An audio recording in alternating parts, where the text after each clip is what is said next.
कक्षा 10वीं के सभी विद्यार्थियों, जो हमारा आईएमपी प्रश्नों का जो पेपर चल रहा है उसमें आज अपन सेट सी समझेंगे। 2 पेपर मैं आपको पूरी तरह सॉल्व करा चुका हूँ। यदि आपने नहीं देखे डिस्क्रिप्शन में लिंक मिलेगा पूरा सॉल्यूशन के साथ। एक एक चीज़ें बताऊंगा। आईएमपी चीज़ें आपको बताई जा रही है, बिल्कुल घबराओ मत आप। तो ये पेपर है ना, असली पेपर नहीं है, मैं भी जानता हूँ और आप भी जानते हैं असली पेपर नहीं मिलने वाला, और रियल पेपर के लफड़े में पढ़ो भी मत, ठीक है। ये तो आपको बताने के लिए कुछ इस तरह का आपका पेपर आएगा, ये फ्रंट पेज। आप तो निश्चिंत रहो, मुझ पे भरोसा करो। और हिंदी और संस्कृत में जिन बच्चों ने किया है वो जानते ही हैं कि अच्छे तरीके से उनको नंबर प्राप्त हो रहे हैं। चलिए, मैथ्स में भी आपको टॉपर बनाएंगे, इसलिए अपन सेट सी का पूरा सॉल्यूशन देखते हैं।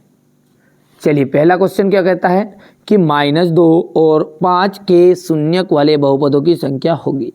तो यह 3 से अधिक जब a1/a2 इज इक्वल है b1/b2 इज नॉट है c1/c2, तो समीकरण निकाय का इसका हल होगा। तो देखो, ऐसी कंडीशन में बेटा एक आदित्य हल होता है, इसका तो कोई भी हल नहीं होगा, ठीक है। जब व्यक्ति की छाया 20 करनी 3 गुना है, 20 करनी 3 गुना है, तो उस समय उसकी ऊंचाई क्या, ऊंचाई उसका सूर्य का उन्नयन कोण क्या होगा, 30 डिग्री होगा, ठीक है। और वृत्त का चाप वृत्त की त्रिज्या द्वारा केंद्र पर बने कोण में क्या संबंध है, तो चाप बराबरी होता है कोण इंटू त्रिज्या, तो सूत्र है।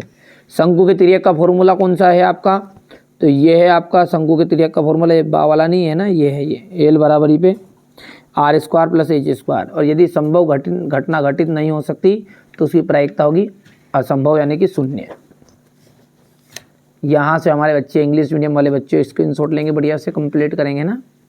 ये क्वेश्चन नंबर 4 हो गया, ये 5 हो गया, ये 6 हो गया, यहाँ तक हो गया।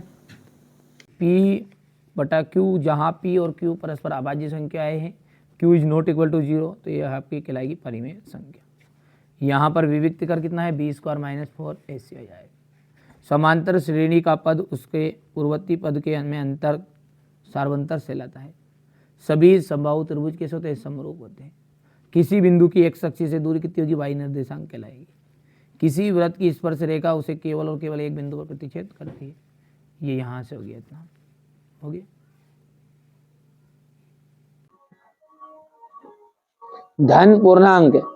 धन पूर्णांक होती है प्राकृत संख्याएं, क्योंकि पूर्णांक में ऋण भी होते हैं, और 1 2 3 से गिनती शुरू होने वाली संख्याओं को हम प्राकृत कहते हैं। विविक्त का ऋणात्मक होता है, तो जो मूल होते हैं ना वो अधिक अल्पित होते हैं, यानी काल्पनिक होते हैं। a2 इक्वल है 13 और a4 है 3, तो सार्वंतर क्या निकलेगा, तो यहाँ पर से देखो a2 को हम लिख सकते हैं a + 1d इक्वल 13, समीकरण नंबर 1। और a4 है तो a + 3d इक्वल 3, समीकरण नंबर 2। प्लस था माइनस, प्लस था माइनस, प्लस था माइनस, कैंसिल, और यहाँ पर माइनस का 2d आ जाएगा और यहाँ पर जाएगा 10, तो d इक्वल आ जाएगा -5। देखो ध्यान से समझो आप, तो है ना। तो ये हो गया आपका थर्ड नंबर। sec² θ -1, sec² θ का जो सॉल्यूशन होता है ना वो होता है tan², ठीक है, ये सर्वसमी का है। लेकिन करनी जो है घात 2 वाली कट जाएगी स्क्वायर से, तो ये आपका हो जाएगा, ठीक है, sin² θ प्लस cos² θ। इसका जो मान होता है वो होता है 1 + tan² है बटा 1 + cot² है, इसका tan² है होता है। अब इसको अपन सोल्व करेंगे तो कैसे करेंगे, थोड़ा सा अपन इसको थोड़ा सा कर लेते हैं ना आगे। कैसे करेंगे, 1 + sin² अपॉन cos² है, और ये पूरे बटे में जाएगा 1 + cos² बटा sin² है। अब जब इसको और आगे जब आप बढ़ाओगे तो ये हो जाएगा आपका cos², ठीक है, cos² a प्लस sin² है, और ये बटे में आपका ये वापस cos² a, ठीक है। बट्टा में कितना जाएगा, sin² a plus cos² a, ठीक है, ये बटे में जाएगा आपका साइन स्क्वायर ए। अब इसका तो देखिए वन मान हो गया, तो ये हो गया 1 बटा कोस स्क्वायर ए। पूरा बटी में कितना है, इसका भी मान 1 हो गया, 1 अपॉन साइन स्क्वायर ए। इसका इक्वल कितना हो गया, देखिए अब इसको जो पलटी करोगे ना तो ये हो जाएगा 1 बटा कोस स्क्वायर ए इंटू ऊपर चला जाएगा साइन स्क्वायर है और बटे में 1, और आंसर जो निकलेगा साइन बटा कोस का वो आ जाएगा टेन स्क्वायर ए। ठीक है, यहां से आप देखिए इस तरह से आपको अच्छे सॉल्व करना है। बाकी सारे सवालों का सॉल्यूशन भी मैं आपको प्रोवाइड करूंगा, आप तो केवल और केवल अच्छे से तैयारी करो। ठीक है भैया, यहां से देखिए अब है एक वाक्य में उत्तर, x + 1 की पावर 2 और 2x - 3 एक द्विघात समीकरण है क्या, तो भैया सॉल्व करते हैं। देखिए इसका फॉर्मूला क्या लगेगा, a² + b² + 2ab। ठीक है, ये कभी कभी 2 नंबर 3 नंबर में भी आ सकता है ना, अच्छे से आप कंप्लीट करना है ना। तो इसको कैसे सोल्व करेंगे वो देखते हैं। a की घात 2 यानी कि x की घात 2, b की घात 2 यानी कि ये 2ab, 2 इंटू ए का मान कितना हो जाएगा x, और इंटू बी यानी कि 1, बराबरी पे अंदर जैसे गुना करोगे 2 का तो 2x - 6। आगे जब सोल्व करोगे तो ये हो जाएगा आपका x² + 1 + 2x बराबरी पे 2x - 6। अब देखिए 2x से कैंसिल है, 6 को जब इधर लेके आओगे तो ये बन जाएगा आपका x² + 7 = 0, और जिसमें भी घात 2 रहे वो आपका द्विघात समीकरण है, तो यहाँ पर इसका सॉल्यूशन निकल कर आएगा हाँ। ठीक है, बिंदु x1 और कोमा y1 एवं x2 और y2 के मध्य बिंदु निर्देशांक कहलाते हैं। मध्य बिंदु किसे कहते हैं, दोनों को जोड़ लो, बटे में 2 का भाग दो, कोमा करके y1 + y2 बटे में 2। ठीक है भैया, थेल्स प्रमेय का कथन लिखिए। थेल्स प्रमेय का कथन ये होता है, कोई भी त्रिभुज की एक भुजा की समांतर खींची गई जो रेखा होती है वो अन्य 2 भुजाओं को जिस बिंदु पर प्रतिच्छेद करती है उन्हें वह समान अनुपात में विभाजित कर देती है। इसी को अपन कहते हैं थेल्स प्रमेय। तो ये आप लिख लीजिएगा। दृष्टि रेखा की परिभाषा क्या है, ये तो छोटी है तो लिख देता हूं मैं यहाँ पर। देखिए वस्तु और हमारी आंख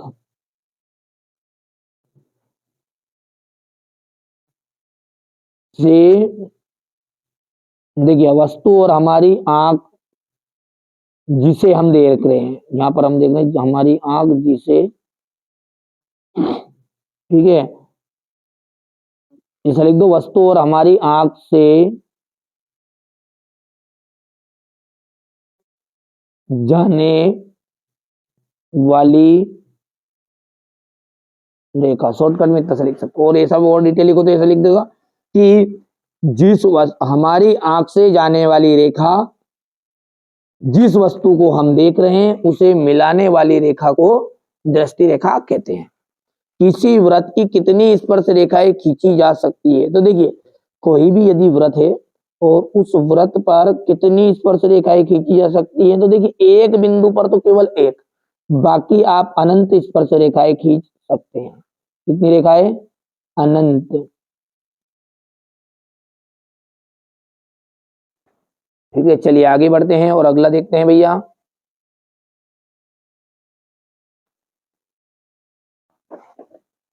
एक शंकु अपने समान ऊंचाई और एवं त्रिज्या r वाले बेलन पर रखा है तो संयुक्त वक्र पृष्ठीय क्षेत्रफल होगा। ठीक है, तो होगा ये पाई r ब्रैकेट में जाएगा आपका, सॉरी अंडर रूट आएगा, अंडर रूट +2 पाई r h, ये ध्यान से देखना है। ठीक है, यहाँ पर ये गलत भर दिया बच्चों ने इंग्लिश मीडियम वालों के लिए, ये भी आप सूत्र ये लिखना है। अच्छे से मेहनत करो, अच्छे से तैयारी करो, और उसके अलावा हमें कुछ नहीं चाहिए। आपको लगता है कि ये चैनल आपके लायक है और मेहनत भी कर रहा है आपके लिए, तो सब्सक्राइब कर सकते हैं, इतना करना चाहो तो। और सब्सक्राइब भी नहीं करते हो तो बस अपने दोस्तों को जरूर बता देना कि इस चैनल पर बहुत ही खास खास चीजें पढ़ाई जाती है। समांतर श्रेणी में किन्हीं दो पदों का जो अंतर है वो सार्वंतर होता है। देखिए, कोई भी दो पद नहीं हो सकते हैं, सार्वंतर तो कहते हैं समान अंतर को, पर कोई भी दो पद नहीं ले सकते आप। क्यों नहीं ले सकते? जैसे उदाहरण के लिए मैंने यहाँ पर लिखा है, ये 2 लिखा है, ठीक है, ये 4 लिखा है, ये 6 लिखा है ना, ये 8 लिखा, इस तरह से धीरे धीरे चल के चलिए। अब ये 4 में से 2 घटाऊंगा तो 2 आएगा, 6 में से 2 घटाऊंगा तो 4 आएगा, 8 में से 6 घटाऊंगा तो 2 आएगा। पर लेकिन यदि मैं कहूं कि 6 में से डायरेक्ट 2 घटा दूं तो 4 आ जाए, तो ऐसा थोड़ी हुई, अपने अगले वाले पद से ही घटाना पड़ेगा या जोड़ना पड़ेगा। ठीक है भैया, तो वो कहलाता है सार्वंतर। पर ये बोल रहा है किन्हीं भी, किन्हीं का वर्ड मतलब अलग रहेगा, है ना, तो ये कहा जाएगा आ सत्य। यदि त्रिभुज की संगत भुजाएं अनुपातिक हो तो त्रिभुज समरूप होते हैं। ठीक है, यदि त्रिभुज की संगत भुजाएं अनुपातिक हो तो त्रिभुज कैसे होते हैं? समरूप नहीं होते क्या? तो ये बात आपकी असत्य है, वो समरूप होते हैं। 3,0 एवं 0,4 के बीच की दूरी जो होती है 5 इकाई है, 5 इकाई दोनों के बीच की दूरी। तो ये अपन इसको जब सोल्व करेंगे ना, तो इसको सोल्व कैसे करेंगे, यहां पर अपन थोड़ा सा इसे समझते हैं। देखिए, फॉर्मूला क्या है आपका, x2 0 3, 3 की घात 2 हो जाएगी, प्लस y2 यानी कि 0 और 0,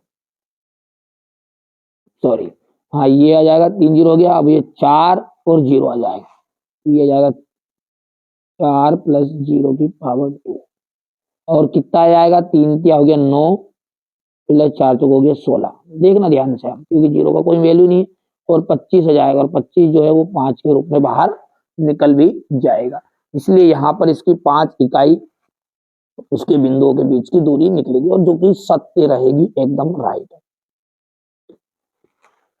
लघु वृत्तखंड का क्षेत्र इक्वल होता है संगत त्रिज्य खंड का क्षेत्रफल और माइनस संगत त्रिभुज का क्षेत्रफल। ठीक है, तो ये जो है आपका, ये एकदम राइट रहेगा। क्यों रहेगा राइट, उसके कारण देख लीजिएगा। क्योंकि संगत लघु वृत्तखंड किसे कहते हैं, थोड़ा सा समझेंगे। देखिए, मेरा जो उद्देश्य है वो बेसिक कॉन्सेप्ट को क्लियर करना है। ये हो गया, और ये त्रिभुज है ये, ठीक है। तो हम कहेंगे त्रिज्यखंड का क्षेत्रफल। कौन है त्रिज्यखंड का क्षेत्रफल, ये पूरा त्रिज्यखंड है, और इसमें से मैंने ये जो हिस्सा इधर इधर बना दिया, ये अब पोत रहा हूँ, ये हो गया त्रिभुज। ठीक है, तो ये छायांकित भाग है, तो ये वृत्तखंड है, सॉरी, ये वृत्तखंड है। और वृत्तखंड कैसे निकलता है, पूरे में से ये जो बीच का हिस्सा है त्रिभुज वाला, इसको हटा दो, और ये कर रहा है वो, तो ये बिल्कुल आपका सत्य रहेगा। किसी बारंबारता बटन में किसी वर्ग की संचयी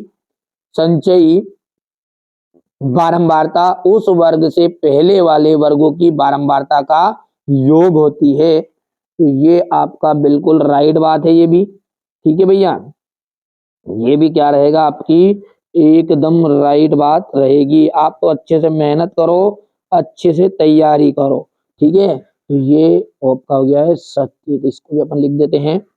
एक पासे को फेंकने पर उसके फलक पर 7 आने की प्रायिकता ज्ञात 0 होती है। क्योंकि पासे में जो होता है ना, वो कितने अंक होते हैं, पासे में 6 अंक होते हैं ना, और ये 7 नहीं आ सकता। तो जो भी असंभव घटना है उसकी प्रायिकता सदैव और सदैव 0 ही होती है। तो ये भी आपका राइट रहेगा। अब हमारे इंग्लिश मीडियम वाले बच्चे जो है वो बढ़िया से इसको कवर कर लेंगे, ठीक है, ठीक है। चलिए, इसके बाद में आपका अगला देखिएगा,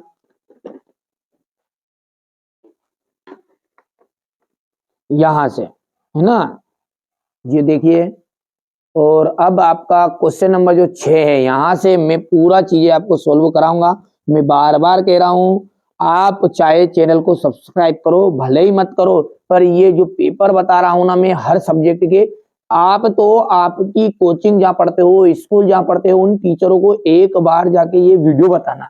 और वो यदि आपसे बोलते कि नहीं इनमें से नहीं आएगा, तो बिल्कुल आप मत याद करिए। मैं खुद कह रहा हूं, ठीक है, कि मत याद करेगा, वो कह दे एक बार, क्योंकि मुझसे ज्यादा भरोसा आपको उन पे करना चाहिए, और वास्तव में करना भी चाहिए। ठीक है, मैं एक बार का आपको धोखा दे सकता हूं, लेकिन जो आपके टीचर जो सामने पढ़ा रहे हैं ना, वो आपको धोखा नहीं देंगे। वैसे हम भी धोखा नहीं दे रहे, पर मैं आपको बात बता रहा हूं। ठीक है, वो कह दे कि ये पेपर में नहीं आएंगे, तो आप समझ जाना कि ये पेपर में नहीं आएंगे। और वो कह दे कि बहुत ही ज्यादा इंपॉर्टेंट है, आएंगे कर लेना, तो फिर आपसे बड़ा मूर्ख नहीं, याद नहीं करो। ठीक है, आप कंप्लीट कर लो मेरे भाइयों, यही प्रश्न आएंगे। ठीक है मेरी माताओं, कर लेना कंप्लीट। ये क्वेश्चन नंबर आपका 8 है, शून्य के, शून्य को और गुणांकों के बीच संबंध है। अब ये इतनी मेहनत में कर रहा हूं, तो एक आपका कर्तव्य ये है कि आप अपने दोस्तों को जरूर बताइएगा, और कुछ नहीं चाहिए, है ना, 1 रुपया शुल्क नहीं चाहिए। यही मेरी समझ लीजिए मेहनत का फल यही रहेगा कि आप अपने दोस्तों जितने भी हैं आपके स्कूल में इनमें, उनको जरूर ये वीडियो बताइएगा कि 6 पेपर दे रहे हैं और 6 पेपर अपन कंप्लीट कर लेंगे, तो अच्छे नंबर से बिल्कुल अपन टॉपर बनेंगे। यदि अपने को 60 बनानी है तो 2 पेपर करो, 80 बनानी है तो 4 करो, और 100 ऑफ 100 चाहिए, यानी कि 95 97 वाली फील्ड के हो तो 6 पेपर करो। अब आपके स्तर से जैसा जमे वैसा कर लेना। ये क्वेश्चन नंबर 10 जो देखिए, देख लीजिएगा, इसमें आपको इसको सोल्व करना है, फिर एम का मान याद करना है। इसको विलोपन विधि से हल करना है। 2 क्रमागत पूर्णांक ज्ञात कीजिए जिनके वर्गों का योग 365। द्विघात समीकरण है 2x² minus 3x plus 5 equal 0 के मूलों की प्रकृति क्या होगी। यहां से देखिएगा, दी हुई एपी ए इक्वल 4 है, डी इक्वल -3 है, ये प्रथम 4 पद लिखिए, जबकि प्रथम ए पद ए है और डी है। उस एपी का 31वां पद ज्ञात करना है आपको, जिसका 11वां पद 38 है। चलिए इसके बाद में यहां से क्वेश्चन नंबर 18 है आपका, ये देखिए। ठीक है, यहां से हो गया। इसके बाद हमारे इंग्लिश मीडियम वाले बच्चे लेंगे, ये बढ़िया से आपको कंप्लीट करो। मैं बार बार बोल रहा हूँ, आपको मेहनत करोगे तो सफलता शोर मचाएगी। ठीक है, आप अच्छे मेहनत करिए। यहाँ से अब देखिए क्वेश्चन नंबर जो 14 है, इसको देख लीजिएगा। ये y का वहां मान ज्ञात कीजिए जिसके लिए बिंदु P, ठीक है, P2 -3 और Q है जो 10, y के लिए बिंदु बीच की दूरी का मात्रक 10 है। ठीक है, यदि कोण A और कोण B न्यून कोण है, तो cos A equal cos B का मान आपको ज्ञात करना है। यहां से आपको बढ़िया से देखिए, ये रहा आपका क्वेश्चन नंबर 15 का। अथवा बढ़िया से करिए ना, ये सारे सॉल्यूशन कहाँ मिलेंगे आपको, इसी चैनल पर मिलेंगे। अभी जैसे ही ये पेपर खत्म होगा ना, उसके 1 दिन बाद से अपन सॉल्यूशन देखेंगे, है ना। अपन 6 पेपर को देख रहे हैं और 3 दिन में 1 पेपर का अपना टारगेट है। उस टारगेट को पूरा करने के लिए अपन 18 दिन तक मेहनत करेंगे, बिल्कुल। ठीक है, तो 18 दिन में आपका 6 पेपर याद हो जाएगा, क्योंकि 3 दिन में 1 पेपर करेंगे, है ना। चाहे वो विज्ञान का हो, समाजी विज्ञान का हो, हिंदी का हो, कोई से सब्जेक्ट हो, आप तो कड़ी बढ़िया से कर लेना, है ना। ये देखिए हो गया इतना। इसके बाद में ये हो गया क्वेश्चन नंबर 18। इसके बाद में यहां से देखिएगा क्वेश्चन नंबर 19, ये इसका अथवा है।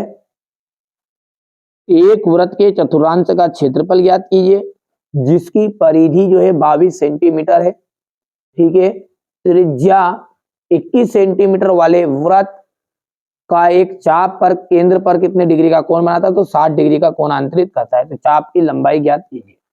ठीक है, यहां से आप देख सकते हैं ये क्वेश्चन नंबर आपका 20 का अथवा हो गया है। ये देखिएगा,